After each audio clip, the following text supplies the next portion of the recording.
Oi pessoal, eu sou o Alessandro e esse é um vídeo que já está prometido há um certo tempo. A ideia aqui é fazer um balanço da fase do Jonathan Hickman até esse momento. Qual é o meu horizonte? O meu horizonte é a edição brasileira imediatamente anterior a X de Espadas, ou seja, X-Men número 21. É fazer um balanço dessa fase. Essa fase tá legal, não tá legal, né? Eu comentei número a número, agora é a hora de parar e olhar um pouco pro todo. Já havia prometido isso tem certo tempo, só que depois eu pensei que era legal ter um marco, né? E como X de Espadas é o primeiro grande crossover aí dessa fase, achei que o marco ser o momento imediatamente anterior seria legal, né? Vamos lá, vamos pensar um pouco nessa fase dos X-Men do Jonathan Hickman. Olhando para o que está sendo feito, é uma proposta que vai muito na contramão do que nós vemos hoje, né? Por quê? Né? Pensem comigo, né? É uma proposta que ela é profundamente cronológica e que ela faz os diversos títulos, né? São muitos, daqui a pouco vamos falar da quantidade, conversarem a partir de um status quo novo para os mutantes. E assim, quem quiser acompanhar a fase inteira tem que ler bastante coisa. Hoje a gente vive um momento, né, com foco em álbuns, em histórias mais curtas. X-Men do Hickman vai na contramão realmente. Brasil, então, durante quanto tempo, né, nós tivemos as revistas Mix como principal do nosso mercado de quadrinhos de super-heróis. E, bom, já faz um tempo que cada vez mais, tanto as revistas mensais estão em crise, quanto as revistas Mix, né? Temos poucas revistas Mix hoje. X-Men é uma delas, né? Então eu acho que o projeto dos X-Men na Marvel nesse momento, em certo sentido, ele realmente está no contrapé da tendência, né? Da tendência. E eu não acho isso ruim, só estou dizendo que eu acho realmente um certo contrapé. E é uma fase também na qual as coisas demoram para acontecer. Demoram mesmo, né? Há a sensação de uma grande preparação, de um plano mestre em andamento. Plano mestre cujas peças fundamentais foram colocadas, no caso do Brasil, nos números 1 a 4 da revista, né? Que compilou duas minisséries, né? Que é Potências de X, ou Potências de 10, e Dinastia X, né? House of X e Powers of X. Né? Essas duas minisséries, que são duas minisséries muito impactantes, elas criaram todo um novo status quo para os mutantes e geraram muita curiosidade, porque envolve assim, tanto uma questão no espaço, né? Agora os mutantes têm um país, quanto uma questão no tempo, né? O futuro terrível, tanto da espécie mutante quanto da humanidade. E uma coisa, né, que é a disputa pela evolução. Tanto que nessa fase do Hickman nós vemos essa questão dos mutantes contra as máquinas, que é uma coisa que sempre teve, né? Se a gente for pensar os sentinelas contra os mutantes, por exemplo, mas essa questão dos mutantes contra as máquinas na pegada de quem é que vai suceder à humanidade, né? São elementos muito interessantes, todos colocados nas duas primeiras minisséries. Depois vem a primeira leva de títulos mensais. X-Men, escrito pelo Jonathan Hickman, Carrascos, escrito pelo Gary Duggan, X-Force, pelo Benjamin Percy, Novos Mutantes, que intercalava, né? Um arco era do Jonathan Hickman, que se passava no espaço, e um arco era do Ed Brisson, um arco na Terra, né? Depois, Fallen Angels, um título aí voltado para Psylocke, que foi escrito pelo Brian Hill, e Excalibur, que é da Tini Howard, né? Bom, nenhum dos títulos iniciais, nenhum deles, nem os X-Men do Jonathan Hickman, possuía o brilho das minisséries, assim, nenhum mesmo, assim. Só que nós tínhamos um novo status quo, deixando tudo muito interessante. Qual a ideia? Aquelas roteiristas trabalharem em diversas frentes. Só que, bom, isso estava claro na proposta, né? Havia um planejamento de longo prazo, né? A sensação de que as peças iam sendo colocadas aos poucos, mas que as respostas viriam. Dessa primeira leva, Fallen Angels e Excalibur, elas são os títulos mais fracos. Coincidentemente, são dois títulos que abordam uma personagem que foi dividida em duas, né? Que é a Psylocke, né? E a Elizabeth Braddock. A mente da Elizabeth Braddock tinha o corpo da Quanon, que foi a Psylocke. Então elas foram divididas em duas.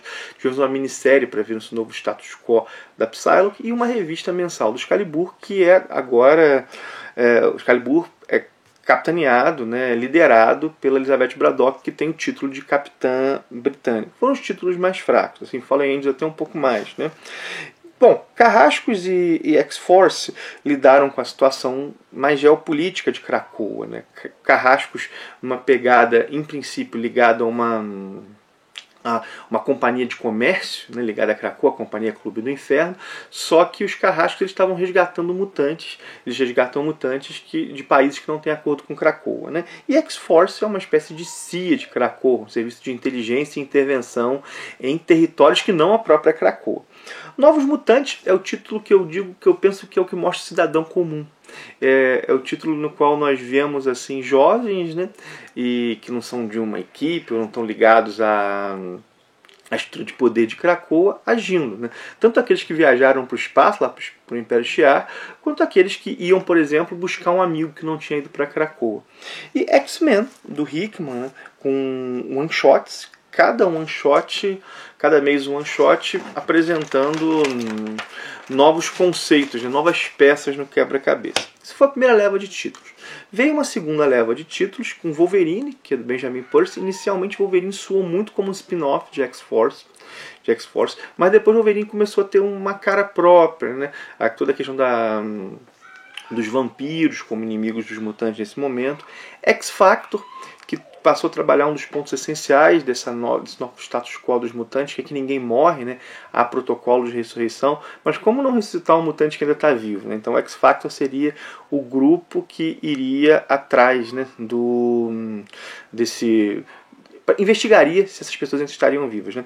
O Wolverine, né, escrito pelo Benjamin Percy, mesmo autor de X-Force, e X-Factor, escrito pela Leah Williams. Né? Satânicos, que é um título do Zeb Wells, que mostra, e aqui é interessante, né, mutantes problemáticos, com tendências, vamos colocar assim, mais violentas. Eles estariam numa equipe liderada pelo Senhor Sinistro, e eles seriam enviados para Krakoa para situações onde eles pudessem não reprimir sua natureza. É um título que tem potencial. Cable, título do Gary Duggan, mas com o Kid Cable, né, esse Cable mais jovem, que foi o Kid Cable que matou o Cable, mas isso é história anterior a essa fase de Jonathan Hickman. E o Giant Size X-Men, que são especiais, é como se fosse uma revista extra. Na verdade, Giant Size não é Giant Size X-Men, né? É Giant Size Noturno, Giant Size Jean e Emma Frost, Giant Size Phantom X, que na verdade é como se fossem edições extras de X-Men também escritas pelo Hickman. Né? Se a gente for pensar, até agora nós temos aí 9 mensais. Seriam 10, mas a edição do Fallen Angels, né, Anjos Caídos, foi cancelada, né, terminou na 6. E o Giant Size não é uma revista regular. Né, 9 mensais é bastante coisa. Né, de longe isso aqui é a maior franquia da Marvel. Hoje, e tudo ligado à mesma situação. Vingadores não é assim, Homem-Aranha não é assim, X-Men com certeza é o canto da Marvel onde tem mais títulos sendo publicados. No Brasil, isso facilita a nossa vida, porque sai tudo num mix. Né? A maior parte dos títulos é regular. É regular, né? Não são títulos assim fantásticos. Acho que não temos nenhum título fantástico. X-Men do Hickman tem edições onde nós temos alguns insights bem interessantes. Mas a maior parte dos títulos é regular. O que sustenta, a meu ver, os títulos é o todo. É esse novo status quo dos mutantes que gera uma curiosidade. Para onde que isso vai dar? E traz questões muito interessantes. Assim. Então temos aqui algumas ideias que nós já vimos antes. Por exemplo, uma ilha para os mutantes. Já apareceu. Genosha, por exemplo. A própria Utopia. Um futuro terrível que tem que ser evitado. Isso é um tema que aparece em X-Men toda hora. Só que tudo isso agora, e o próprio agir dos personagens, está sendo pensado a partir de um contexto geopolítico. Né? Os mutantes isso está sendo desenvolvido. Né? Eles ocupam uma outra situação no xadrez global. Né? Inclusive isso é o forte em X-Force. X-Force talvez seja o título onde isso apareça mais. Até os rivais, os antagonistas vão nessa pegada. Né? Eu sinto falta de ser Novos Mutantes do Ed Brisson. Talvez seja o melhor título nesse sentido. Tivemos aí, como eu disse, a fundação de Krakoa, um país. E Krakoa, minha gente, é um local que, assim, funciona muito bem, mas funciona porque em Krakoa há ausência de escassez. Né? Todas as necessidades são supridas de maneira muito fácil. Reparem, né? O que Krakoa oferece? Né? Oferece Krakoa, quando falando assim, é o país, né? Não a ilha. Né? Oferece imortalidade, né? Imortalidade para todos os mutantes, não há mais morte para os mutantes, e oferece recursos infinitos, oferece recursos infinitos, né? A comida infinita lá, por exemplo, a comida infinita. E, bom, para a relação externa, né, há os produtos que Cracoa, que o país, né, comercializa com o restante, né, que são remédios, basicamente. Né? Inclusive, esses remédios eles ajudaram aos mutantes se imporem no mundo, ajudaram a terem uma imposição, né, porque são remédios que curam doenças incuráveis, doenças, por exemplo, mentais, são remédios que aumentam a expectativa de vida. Né? Então, Krakoa chegou oferecendo algo grande nesse cenário. E Krakoa pede muito pouco. Krakoa pede o equivalente à energia de 2 mutantes por ano. Agora pensem em quantos mutantes habitam a ilha, isso dividido é praticamente nada. Porque a Krakoa se alimenta dessa energia mutante. Né? Ainda assim, minha gente, né, eu sinto falta nesse contexto de mostrar mais como é que os mutantes lidam com a sua vida pregressa. Para os X-Men talvez seja fácil, né? Mas esses mutantes eles eram cidadãos de outros países, eles possuíam família, claro, tinha aqueles que eram perseguidos, né? Mas nem todos. Né? Como é que esses laços de família ficam? Isso só foi explorado no crossover com o Quarteto Fantástico. Foi um crossover, inclusive, que eu achei bem legal, na disputa ali pelo Franklin Richards. Né? Mas como é que talvez alguns desses mutantes fossem nacionalistas, ocupassem cargos importantes nos seus governos. Como é que fica? Né? Como é que esses mutantes olham para Krakoa? Né? Eu sinto falta um pouco de pensar essa variedade interna. Isso seria legal a parte do desenvolvimento dos personagens. Há um ponto também que eu acho pouco trabalhado, é que os mutantes eles desfrutam hoje quase que de um excludente de os mutantes tivessem uma espécie de imunidade diplomática, eles não são julgados por outros países. Pensem, são os países signatários, né? São cidadãos desses países, mas eles têm certa imunidade naquilo que eles fazem. Além disso, os mutantes têm acesso ao mundo. O mundo não tem acesso a Krakoa. Claro, minha gente, Krakoa é pensado como um refúgio do preconceito e da violência que eles viveram. Mas esse tipo de complexidade está posta conceitualmente, mas eu acho que podia ser um pouco mais desenvolvida. Né? Assim, nós temos toda uma lógica presente agora nas histórias, né? Inclusive isso é muito encampado pelo Fera, de que os fins justificam os meios. Né? Há toda uma situação maquiavélica. Assim, né? Então, os mutantes não é uma história de herói versus vilão propriamente dita. Sabe? Há vários tons de cinza nas histórias que dá o que a gente pensar. Krakoa pode ser sim, por vezes, vilã em certos contextos. Né? Algumas ações tomadas foram muito questionáveis. Isso eu tenho achado interessante, isso eu tenho achado bem interessante. Né? Mas eu concordo com muitos que há a sensação de que a coisa não anda. Né? Isso eu acho que foi causado muito pelo impacto das minisséries iniciais, né? Que jogou muita coisa. As duas minisséries jogaram muita coisa aí no ventilador, cara, muita coisa interessante mesmo. E a gente tem o desejo aí de que, bom, onde que isso vai dar, né? E também acho que essa estratégia de ir colocando elementos aos poucos, né? Os próprios títulos são ligados ao status quo principal, mas a sensação é que tudo que acontece é secundário frente àquelas coisas que foram colocadas nas minisséries iniciais que a gente quer ver se desenvolvendo. Né? Nessa segunda leva de títulos, Cable e X-Factor não me agradaram. Né? Wolverine achei legal, Satânicos acho que tem potencial, mas Cable e X-Factor Angels da primeira leva. Né? Agora, sim, vai começar X de Espadas, né? Vai começar X de Espadas, que nesse sentido é uma certa resposta aos leitores, sabe? Não respostas para as perguntas que a história coloca, mas a resposta, assim, para essa sensação de que nada ocorre. Nós vamos ver aí um embate interdimensional, né? Uma saga que vai dar uma sacudida, né? Uma saga que parece que nem vem tanto do veio principal, né? É um afluente que se torna principal. Inclusive Xavier, Magneto foram pegos, assim, foram surpreendidos, né? Algo que o Apocalipse estava trabalhando. Inclusive nesse sentido, Excalibur se mostrou um dos títulos de importância cronológica maior, embora seja um título, como eu disse, eu não tenha curtido tanto. Né? Eu sigo gostando do todo, né? Apesar de ter títulos que eu realmente não acho interessantes, né? Vamos lá, até agora. Excalibur, X-Factor, Cable, né? Achar a maior parte dos títulos regulares que não se destacam aí da média dos quadrinhos de super-heróis, né? São títulos legais, né? São títulos legais, assim, né? Mas eu continuo achando que o todo sustenta as partes, né? Que o todo é maior que a soma das partes, citando aqui um pouquinho do Durkheim. Só que eu vou dizer que o anúncio do afastamento de Jonathan Hickman me deu um banho de água fria. bastante, assim, né? Bastante mesmo.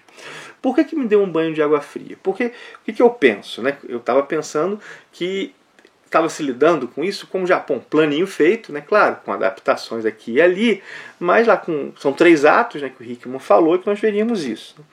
O Hickman explicou por que ele vai se afastar, inclusive talvez ele possa voltar depois, né? Porque o pessoal gostou do que está acontecendo e resolveram esticar o ato, né? Esticar o ato. Assim. Só que esse afastamento dele gera a sensação, então é uma obra aberta, né? Vamos fazendo, vamos esticando porque está dando certo. Fico com muito receio de se tornar uma nova saga do clone, sabia? A saga do clone do Homem-Aranha teve isso. Era uma coisa para durar 3 meses, durou 2 anos, foram esticando, foram esticando, depois virou aquela coisa rocambolesca que todo mundo conhece. Embora eu reconheço, já falei isso aqui, que eu tenho a memória afetiva com a saga do clone. Mas independente disso, né, eu tenho medo, né, da coisa se perder aí no meio do caminho, ainda mais com o afastamento do principal arquiteto. Eu realmente torço para que ele deixe o pessoal brincar um pouco com meio campo, né, mas ele volte para encerrar aquilo que ele começou. Mas a saída do Hickman me deu uma sensação de banho de água fria, né? Bom, vamos curtir no caminho, pelo menos, né? Vamos curtir no caminho. Eu, antes de gravar esse vídeo, já havia lido as primeiras 2 edições de X de Espadas, que vai ter resenha daqui a pouco no canal, e eu curti. Eu me diverti com a resenha. Foram 2 edições, assim, bem diferentes, né? Parece aquela coisa de torneio de arte marcial de mangá. Mas foi divertido. Enfim, essa aí é um olhar dividindo algumas divagações minhas sobre esse momento. É uma criação de um novo status quo que foge da coisa herói versus vilão, que traz certos tons de cinza, inclusive para os mutantes. Né? Os mutantes, né, que estão criando um refúgio para fugirem do medo, fugirem do preconceito, fugirem do ódio, né? Isso tudo muito legal. E esse refúgio, ele pode, inclusive em determinados momentos, né, para defender esse refúgio, tomarem decisões questionáveis. Né? Krakoa realmente, em alguns momentos, pode ser vilã. Pode ser, quando eu falo Krakoa, eu falo administração de Krakoa, né? Vamos ver como é que isso vai ser. Com Hickman eu estava mais empolgado, assim,